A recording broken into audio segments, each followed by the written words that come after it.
बिस्मिल्लाहिर्रहमानिर्रहीम। अस्सलामुअलैकुम। Welcome to Sana's delicious recipe. आज मैं आपके साथ में शेयर करने वाली हूँ बहुत ही मज़ेदार और बहुत ही ठंडी ठंडी टेस्टी कूलिंग इफेक्ट देने वाली अगर अगर और रूह अफ़ज़ा पुडिंग की रेसिपी, जिसमें आपको एक रेसिपी में दो मज़ा मिलने वाला है। ये रेसिपी बहुत ही कमाल की होने वाली है। आप इसे ईद स्पेशल में बनाइए, इफ्तार में बनाइए, गर्मी चल रही है गर्मी सीज़न में बनाइए और मेहमानों को इम्प्रेस कीजिए, बच्चों को खुश कीजिए। बनाने में आसान, टेस्ट में बहुत ही जायकेदार और बहुत ही लाजवाब होने वाली है। रेसिपी एंड तक बनी रही है, बिल्कुल भी स्किप ना करें। तो चलिए इसकी रेसिपी देख लेते हैं। तो इसे बनाने के लिए यहाँ पर मैं यूज़ कर रही हूँ अगर अगर यानी चाइना ग्रास का पैकेट, जो मार्केट में आसानी से अवेलेबल होता है, ग्रोसरी शॉप में मिलता है, या फिर आप इसे ऑनलाइन भी परचेस कर सकते हैं। अभी तो रमज़ान चल रहा है तो ये आसानी से हर जगह पे अवेलेबल होता है। 1 लीटर का पैकेट लेना है, आधा अभी हम यूज़ करेंगे और आधा हमने बाद में यूज़ करना है। तो आधा हमने ले लिया है, इसमें पानी डाल के हम इसे सोक करने रखेंगे कम से कम 30 मिनट्स के लिए। जितना अच्छा ये सॉफ्ट होगा उतनी जल्दी ही ये पक जाएगा, बहुत जल्दी पानी में डिसॉल्व हो जाएगा और गैस की बचत भी हो जाएगी। तो चलिए सोक करने रख दिए। 500 ml हमने दूध ले लिया है। कप से देखें तो हमने यहाँ पर 2 कप के करीब दूध लिया है। आप कोई भी कप कटोरी मेजरमेंट के लिए सेट कर सकते हैं। और इसके बाद दूध उबल रहा है, दूसरे गैस पे हमने चढ़ा देना है चाइना ग्रास। 30 मिनट्स हो गए हैं, अभी हमने इसे पका लेना है। फ्लेम यहाँ पर हमने मीडियम रखा है, मीडियम फ्लेम पे पकाएंगे, बहुत जल्दी डिसॉल्व होता है। इसका रीज़न ये है गाइस कि हमने इसे आधे घंटे के लिए सोक करना है। सोक करने से बहुत जल्दी पानी में डिसॉल्व हो जाता है। अच्छी तरीके से इसे मिक्स कर ले। फ्लेम यहाँ पर हमने मीडियम रखना है। ये देख सकते हैं बहुत ही कम समय में, कुछ सेकेंड्स में ही मतलब ये गाइस डिसॉल्व हो जाता है। शर्त है कि आपने इसे 30 मिनट्स मिनिमम रखना है सोक करने के लिए। तो चलिए अच्छी तरीके से मेल्ट हो गया। इसके बाद ये देख सकते हैं जो दूध है, दूध में भी हमने उबाल लाने रखा था बट अभी तक दूध में उबाल नहीं आया है। अभी भी इसे हमने शामिल कर देना है 6 टीस्पून के बराबर चीनी। ज़रूरी नहीं कि दूध में उबाल आने के बाद ही डालना है। वेनिला एसेंस डाला है, टेस्ट को एनहेंस करता है, टोटली ऑप्शनल है। वेनिला एसेंस डालिए, है तो डालिए, नहीं हो तो ना डालिए। या फिर कोई आप अपनी पसंद का भी एसेंस या फ्लेवर यूज़ कर सकते हैं, या फिर आप इसकी जगह इलायची पाउडर भी इस्तेमाल कर सकते हैं। इसके बाद हमने डाल देना है ये अगर अगर का घोल और उसके बाद जो है अपने दूध को पका लेना है, क्योंकि ये दूध पतला हो जाता है क्योंकि अगर अगर का घोल में पानी होता है। सेकंड थिंग जो है, चीनी डालने के बाद भी चीनी अपना पानी भी रिलीज करती है, इस वजह से दूध थोड़ा सी पतला हो जाता है। तो आपने इसे कम से कम 6 से 7 मिनट तक अच्छी तरीके से पका लें। फ्लेम आपने मीडियम रखना है। और गाइस 6 से 7 मिनट हो जाए तो इसके बाद जो है आपने 1 से 2 बार ला देना है। दूध को बिल्कुल भी रिड्यूस नहीं करना है, बस इतना कि इसका पानी खुश्क हो जाए। फ्लेम ऑफ कर देंगे और थोड़ा सी हल्का सी इसे ठंडा कर देंगे। यहाँ पर आप कोई भी डब्बा, ग्लास, कंटेनर किसी का भी आप इस्तेमाल करें और इसे इस तरह से पहले रूम टेम्परेचर पे ठंडा होने दें। उसके बाद आप इसे फ्रीज कर ले कम से कम 30 मिनट्स के लिए।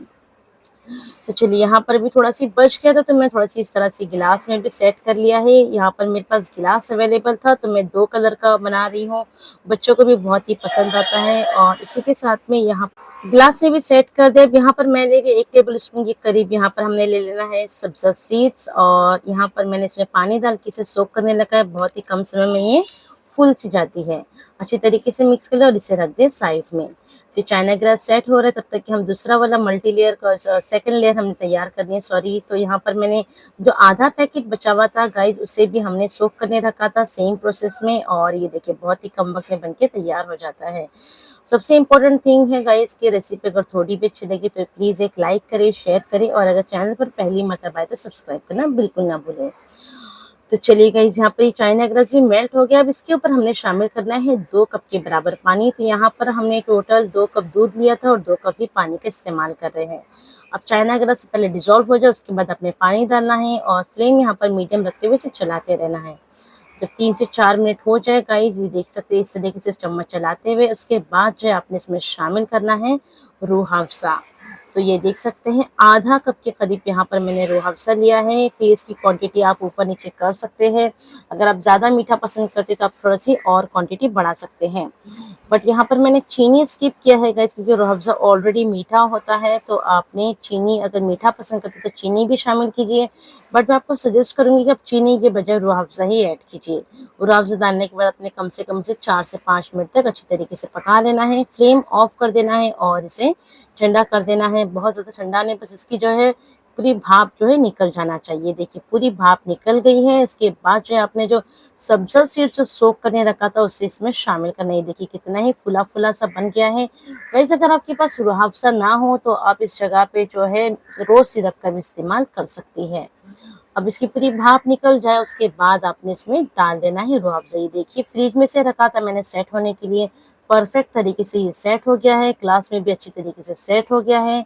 इसके बाद जो है आपने जो रूह अफ़ज़ा वाला जो चाइना ग्लास तैयार किया था आपने इसे इसके ऊपर पोर कर देना है। तो ये देख सकते हैं इस तरह से आपने डाल देना है। ये डबल लेयर का बनके तैयार होता है। एक रेसिपी में आपको 2 का मज़ा मिलने वाला है, एक अगर-अगर हलवे का भी और इसी के साथ में रूह अफ़ज़ा पुडिंग का भी। तो चलिए बाकी जो बचा था मैंने इस तरह से इसे ग्लास में भी पोर कर दिया है और इसके बाद जो है इसे रूम टेम्परेचर पे पहले थोड़ा ठंडा होने दें। इसके बाद आपने इसे फ्रिज में सेट करना है कम से कम 32 1 घंटे के लिए।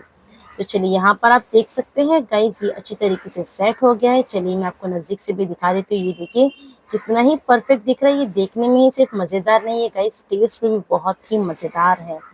तो इस तरह से आप इसे ईद में बनाइए, इफ्तार में बनाइए, मेहमानों के लिए बनाइए।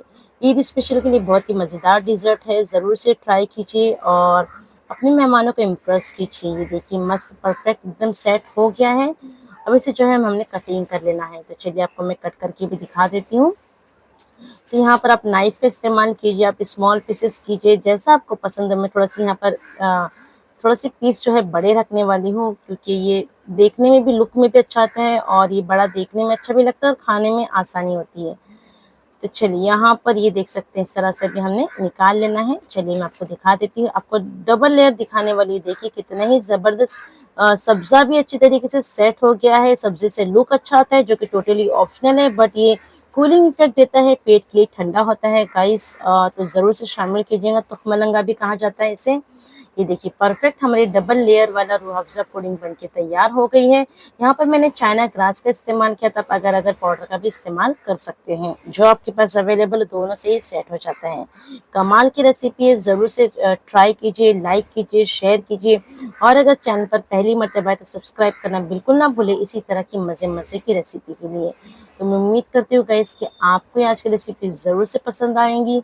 रेसिपी अगर थोड़ी भी अच्छी लगी तो मुझे कमेंट में ज़रूर से अपने फीडबैक दें और रेसिपी के रिलेटेड कोई भी टिप्स एंड क्वेरीज आप मुझे कमेंट में पूछ सकती हैं, मैं ज़रूर से आपको उसका रिप्लाई दूँगी। तो चलिए अपनी बहन की दुआ में याद रखिए, अपना खूब सारा ध्यान रखिए। वीडियो देखने के लिए thank you for watching, bye bye, अस्सलाम वालेकुम, टेक केयर, अल्लाह हाफ़िज़।